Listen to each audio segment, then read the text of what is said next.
আপনি family card দিবেন, this is very good, you are maintaining your commitment. তাহলে July charter সম্পর্কে commitment maintain করেন না কেন? ঠিক আছে, আপনারা যে অংশটুকু কমিটমেন্ট মেনটেন করছেন, উই অ্যাপ্রিসিয়েট দিস, আমরা এটাকে সম্মান জানাই, আমরা এটাকে ইজ্জত করি। কিন্তু এট দ্য সেম টাইম আমরা সবাই মিলে যেখানে আলোচনা হলো, একমত হলো, স্বাক্ষর হলো, এখান থেকে যে সরে আসছেন, এই কমিটমেন্টের কথা আপনাদের কাছে মনে থাকে না? একটা ফ্যামিলি কার্ড আপনি দিলেন কি দিলেন না, এটা একটা টাকা পয়সার ব্যাপার। কিন্তু জুলাই সনদ বাস্তবায়ন কেন্দ্রিক যে অভ্যুত্থানের বৃহত্তর শক্তিগুলো, তাদের মধ্যে যদি অনাস্থার পরিবেশ তৈরি হয়, এটা ওই শীত কেটে চুরিতে ঢোকার পরে মালপত্র নিয়ে দরজা ভাঙ্গে বাইর হওয়ার অবস্থার একটা দশা এখানে দেখা দিতে পারে। আমি এই মামলাটা হওয়ার পরে সরকারপন্থী বড় বড় আইনজীবীর সঙ্গে দেখা করেছি। দেখা করে আমি জিজ্ঞেস করেছি, আপনি কি জানেন এই মামলা হয়েছে? কয় না, আমাদেরকে কেউ তো কনসাল্ট করেনি। আরেকজনকে জিজ্ঞাসা করলাম, এটার সঙ্গে কি আপনি আছেন? বলে না, আমাদেরকে তো কেউ বলে নাই। যে তাহলে এই মামলা করলো কে? মামলাটা ডিজাইন এসে কোথা থেকে? কে কোর্টে নিয়ে যাচ্ছে এই বিষয়গুলো? কয় যারা করছে তাদের সাথে গিয়ে যোগাযোগ করেন। আমি 100% শিওর সরকারের মধ্যে এই ধরনের মামলা মোকদ্দমা কেন্দ্রিক জুলাই সনদকে ঝুলিয়ে দেওয়ার ব্যাপারে এক ধরনের কোঅপারেশন এবং কোঅর্ডিনেশনের অভাব আছে।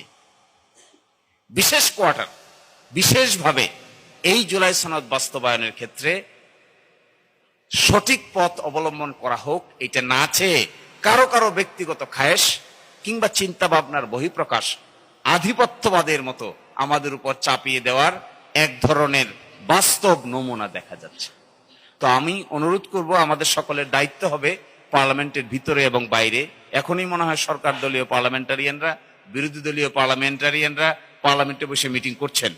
ভিতরে এবং বাইরে আমাদের সকলের, আর কোর্টের ভিতরে তো আমরা আছি, যতটুকু আমাদের জীবন আছে, যত সময় আমাদের নিঃশ্বাস আছে, ততক্ষণ পর্যন্ত জুলাই সনদ আইনের দৃষ্টিকোণ থেকে অসাংবিধানিক ঘোষণা করে দিতে পারবে। এর বিরুদ্ধে যত ফাইট করতে হয় আমরা শেষ পর্যন্ত ফাইট চালিয়ে যাবো ইনশাআল্লাহ। আর এর বাইরে এখানে যারা নেতৃবৃন্দ আছেন, বড় বড় রাজনৈতিক দল এবং বাংলাদেশের বড় বড় উলামায়ে কেরাম, তাদের প্রতি আমার অনুরোধ থাকবে, এনসিপি এখানে মনে হয় আসে নাই, সকলে মিলে এই জিনিসটাতে কখনোই ছাড় দেওয়া ঠিক হবে না।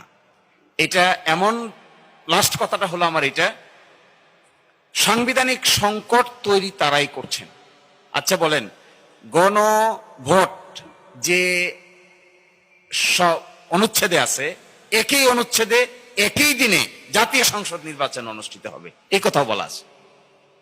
তো গণভোট অস্বীকার করলে জাতীয় সংসদ